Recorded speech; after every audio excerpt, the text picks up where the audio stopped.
অনেকদিন ধরে আমাদের সব বান্ধবীদের মধ্যে একটা আড্ডা হয় না, একটা মজা হয় না। তো আজ এসেছিলাম অঙ্গনার বাড়িতে একটা ছোট্ট পার্টিতে।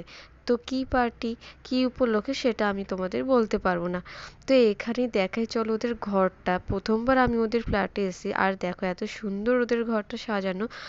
চারিদিকে বেশ গাছপালা টব দিয়ে দারুণ সাজানো আছে। তা আমি খুব একটা ওদের ভিডিও বানাতে পারিনি। তো আজ হয়েছে কি, একটা টব বাচ্চাদের জন্য পড়েই গেছিল। তো যাই হোক, চলো ওদের ব্যালকনিটা দেখে নাও তোমরা। এত সুন্দরভাবে সাজানো, আর দেখতেই পাচ্ছ চারিদিকে টব আর গাছ।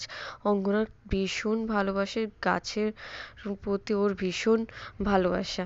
আর এই যে দেখো আমাদের পুরো টু মার্কেট, রাত্রিবেলাটা এত সুন্দর লাগে চারতলার ওপর থেকে। তারপর শুরু হয়ে গেছিলো আমাদের একটু খাওয়া দাওয়া, আড্ডা, আর সবাই চলে এসেছিলো এর মধ্যে। তো এই ছিল আজকের দিনটা, আমাদের হই হুল্লোড় করে এইভাবেই কাটলো।